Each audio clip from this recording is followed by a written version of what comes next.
Të nderuar të pranishëm në këtë xhami, vazhdojmë me mësimet dhe porositë që i marrim nga libri Riyadus Salihin të Imam Nevaviut rahimahullahu taala, i cili në librin e tij ka përmbledhur ajete nga Kurani, fesnik dhe hadithet pejgamberit sallallahu alaihi wasallam, me të cilat ja ka drejtuar besimtarit rrugën drejt Allahut subhanahu wa taala.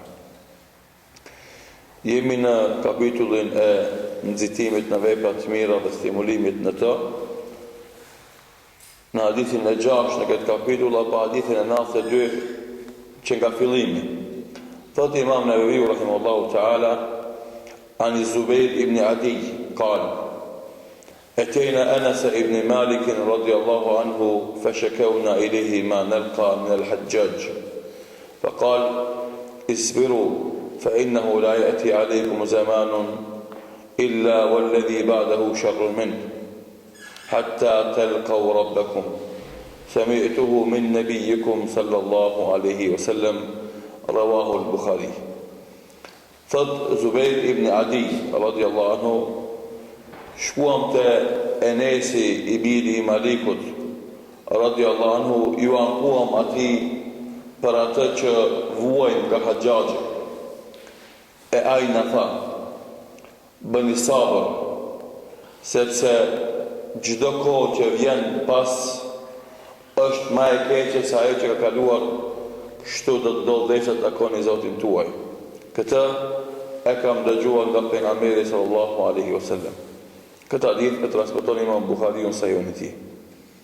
Pra, edhe ky hadith është prej haditheve që Imam Nevaviu rahimahullahu taala e ka fut në mesin e haditheve që të bëjnë të nxitosh në vepra të mira dhe të stimulohesh për t'i bërë ato.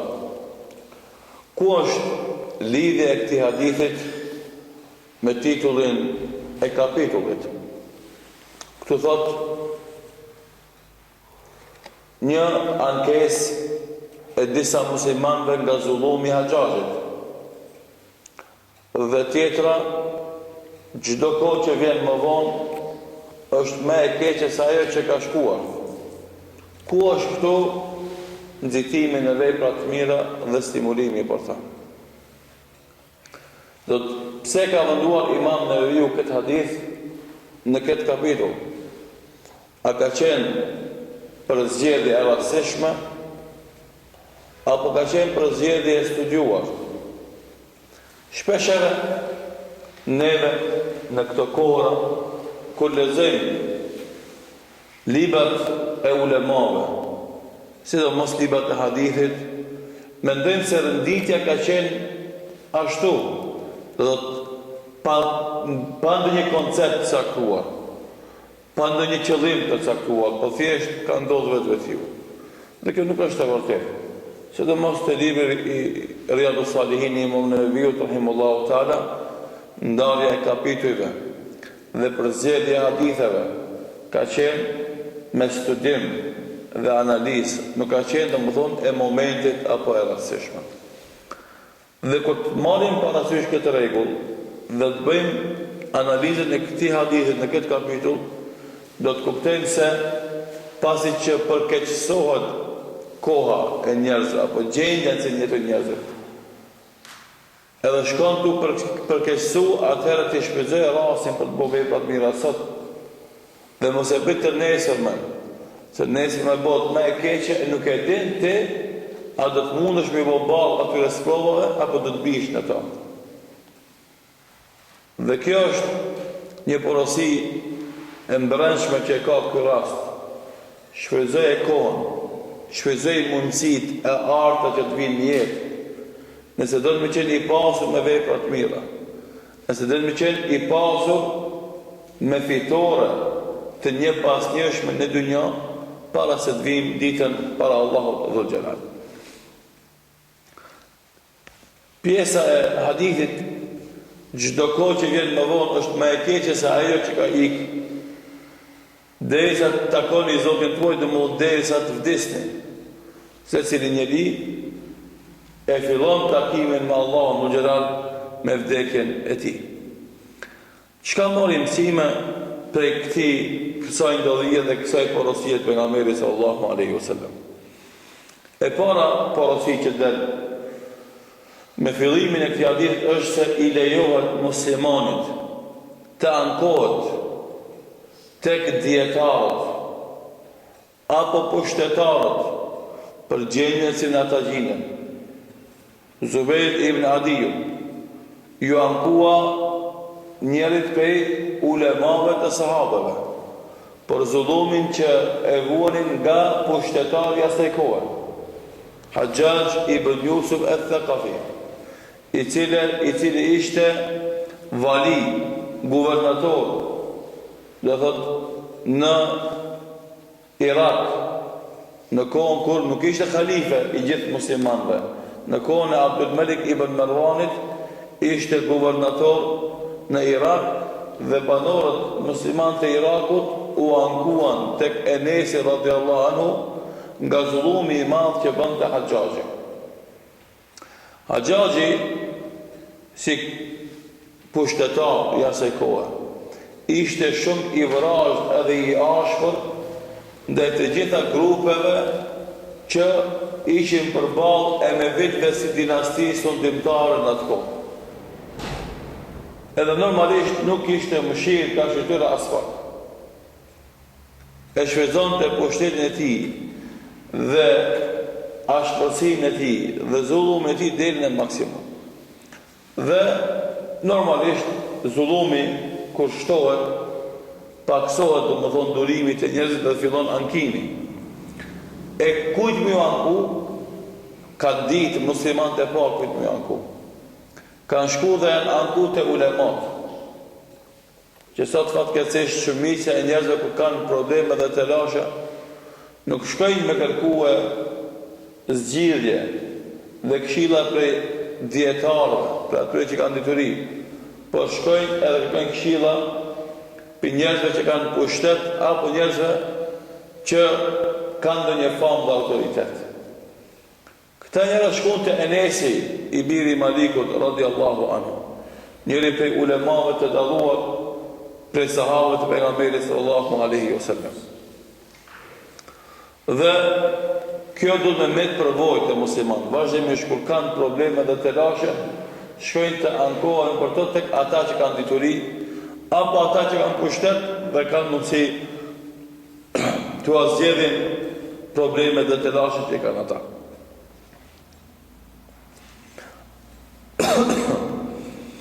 Mësimi dhe porosia e ditë.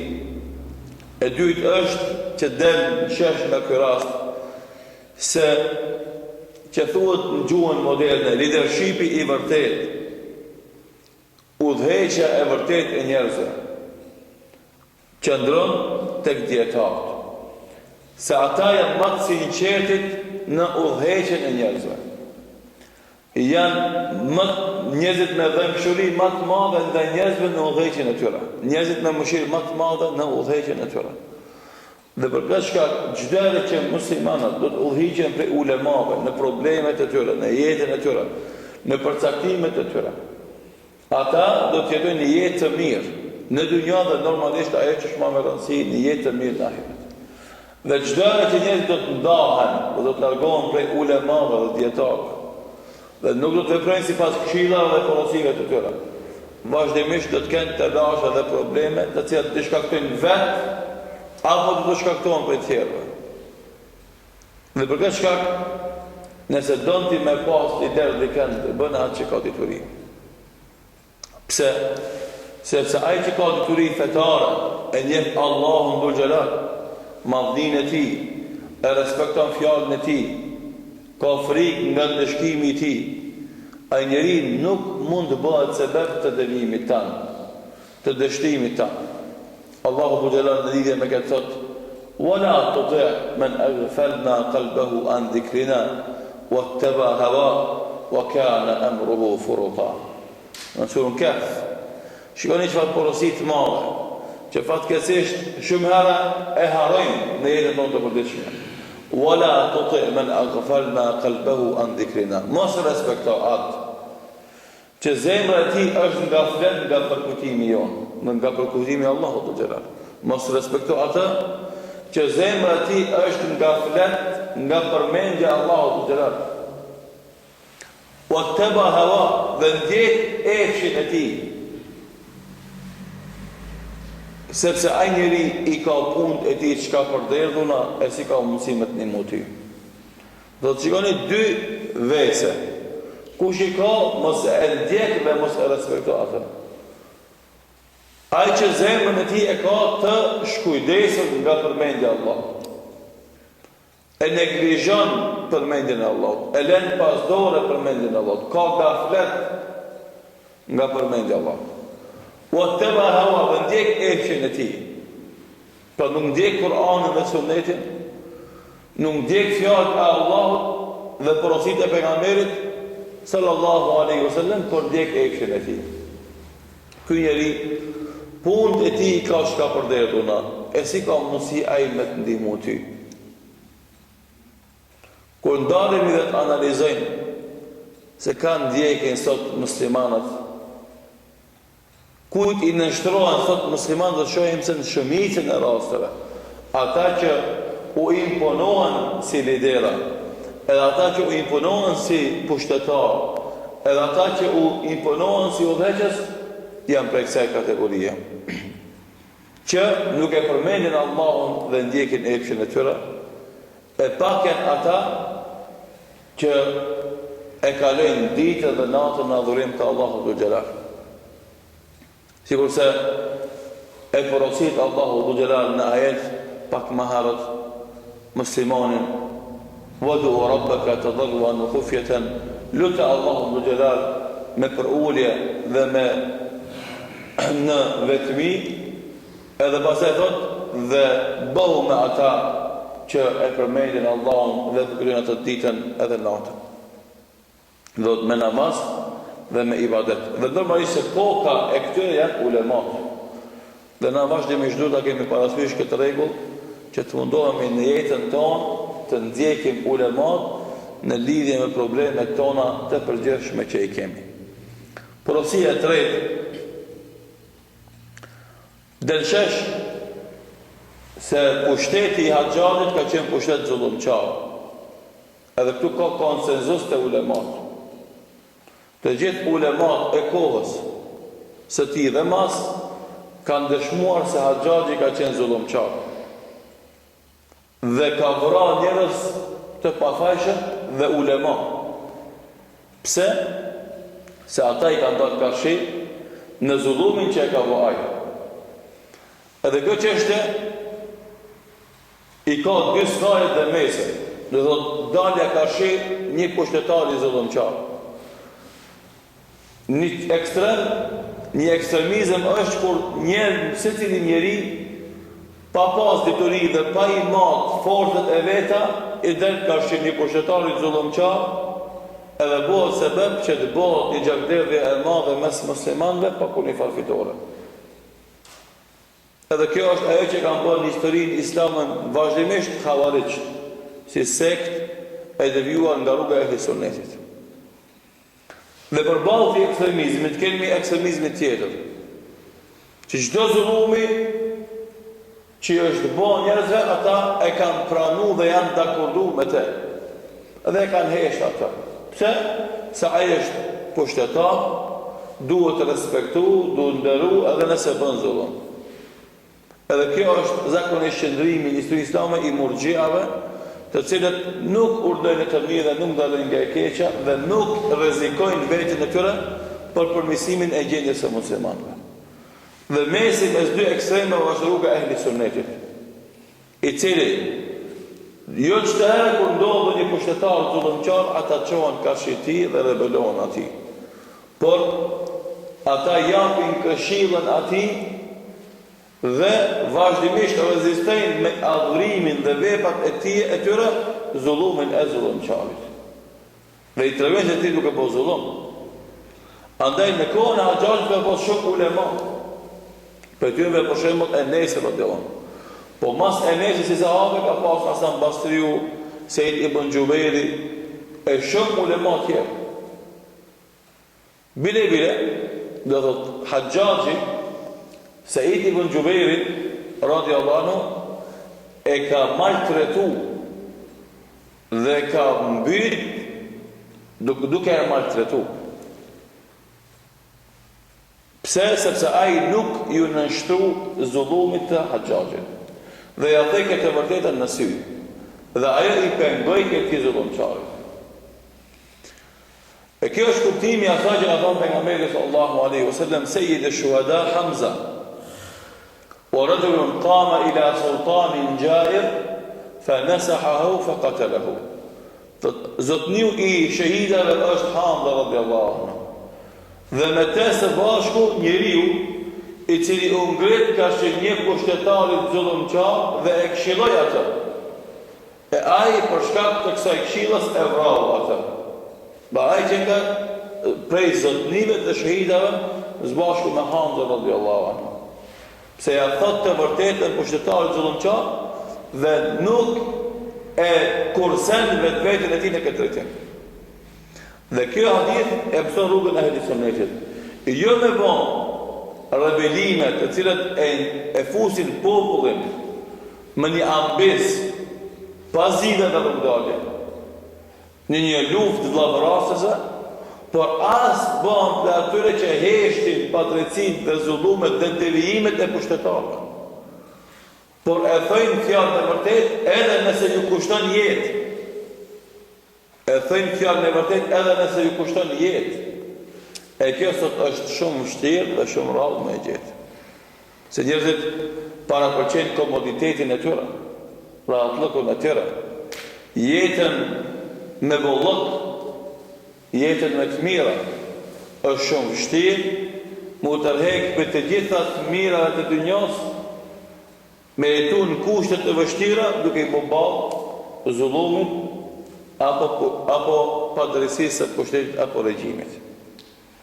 Dhe këtë duhet ta kemi vazhdimisht parasysh për të qenë shpirt i lirë, për të qenë njerëz që nuk bëhen skllav të pushteteve, por mundohen të nënshtrohen pushteteve të drejta dhe të korrigjojnë ato kur gabojnë. Kur gabojnë, dhe kështu ka qenë roli ulemave në historinë islame. Vazhdimisht ka qenë vetdia e gjallë, ndërgjegja e zgjuar e popullit që ka orientu popullin ka ajo që është e mira dhe dobishme në dunjë dhe normalisht ka korrigju gabimet e kushtetarëve për të mirën e tyre në dunjë dhe për të mirën e tyre në ahiret. Dhe nëse ulemat heshtin zullumin e kushtetarëve dhe gabimet e tyre, kush i korrigjon ata? Dhe për këtë shkak shpesh ndodh në historinë islame bashkëkohore se marrin në dorë e tyre populli punë atëherë kur ulemat heshtin dhe nuk e luajnë rolin e tyre si duan. Edhe kjo heshtje e sjell atë gabim të madh gjithashtu se kur populli fillon të qeverisë vetveten e tij, do të thotë sikurse një i paditur ignorant në lëmin e ndërtimtarisë me marrë përsipër ndërtimin e një ndërtese. A mundet bën në ndërtesë? E ndoshta i bën i rëndit disa tulla dhe ti duket se është ndërtesë, ndërkohë me dridhjen më të vogël bie për tokë dhe shembet. Ashtu është edhe kur populli i cili nuk ka detyrim mbi ndërtimin e shtetit e merr përsipër ndërtimin e shtetit. Në mungesë të mjeshtërve që dinë të ndërtojnë shtetin.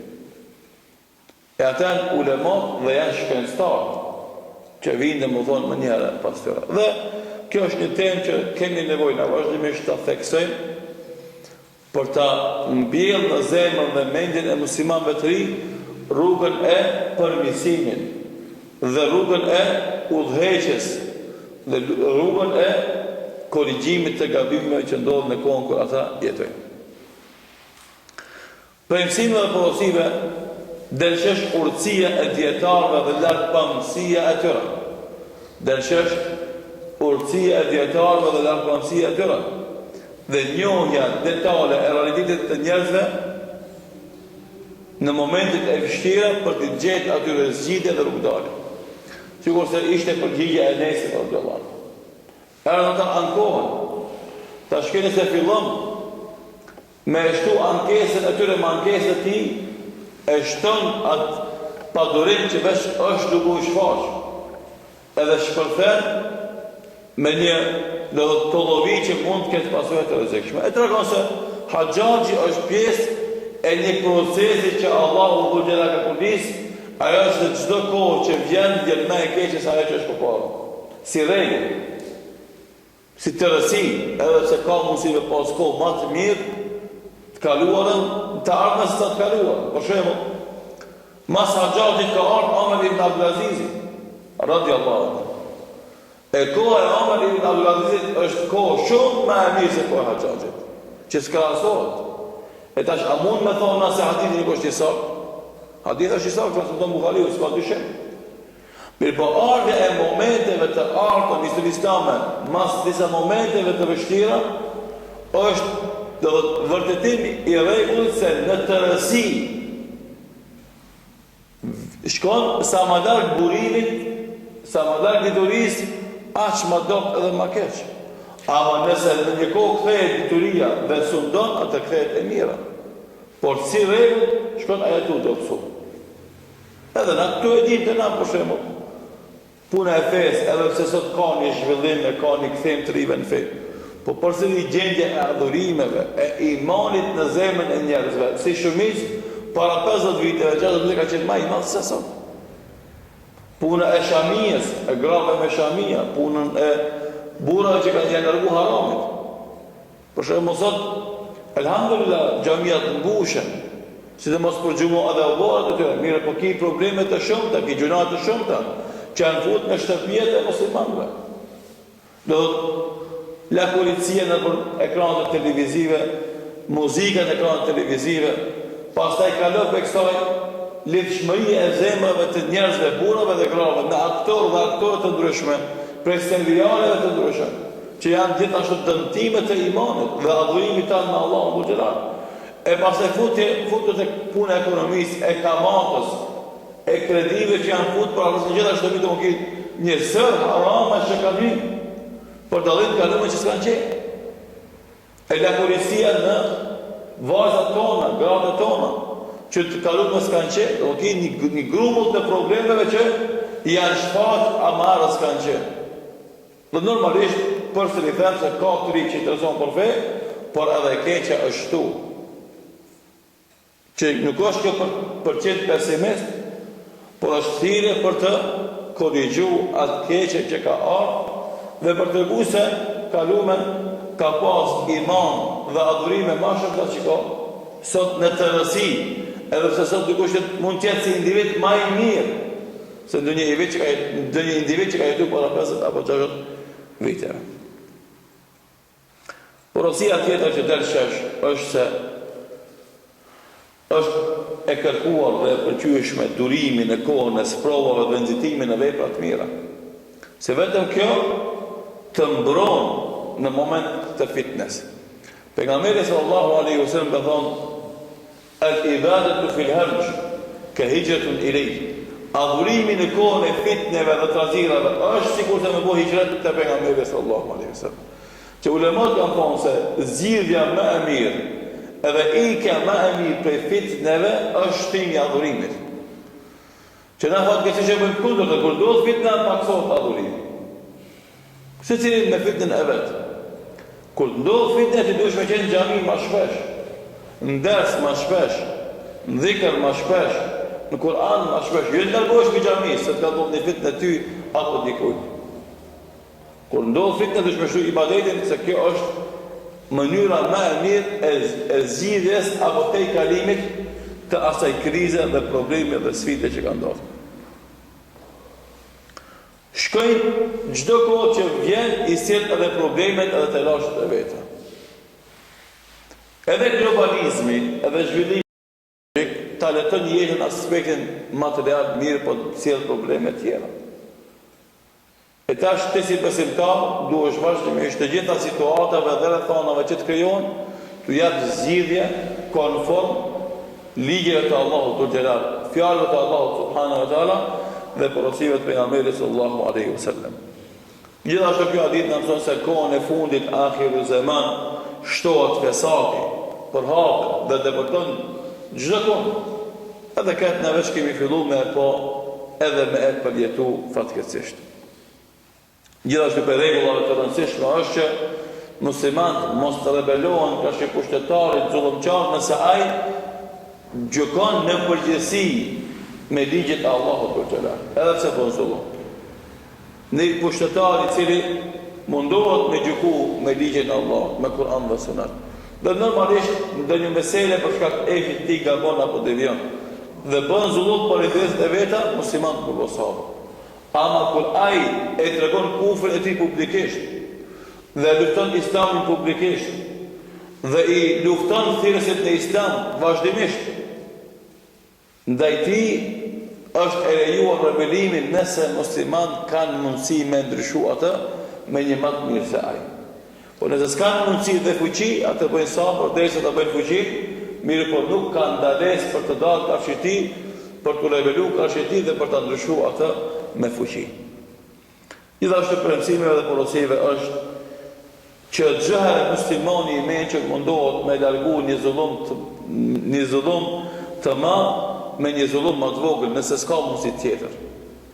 Po gjëra që kesh para dy zullumeve e largon të madhin duke e duru më të voglin ose duke e pranuar më të voglin, dhe kjo është një rregull i logjikshëm që muslimanët vazhdimisht e kanë përdorur në jetën e tyre. Dhe këtë rast me haxhaxhin, që shumica ulemave kanë thonë ma mirë është me bosa për zullumin e haxhaxhit, i cili ka qeveris me ligjet e Allahut në atë kohë, se sa me dalë ka shiti për me ndruke zullumçar e me ndodh një fesat ma i madh, ajo është domethënë vrasja e muslimanëve mes veti dhe shkatrimi i tyre.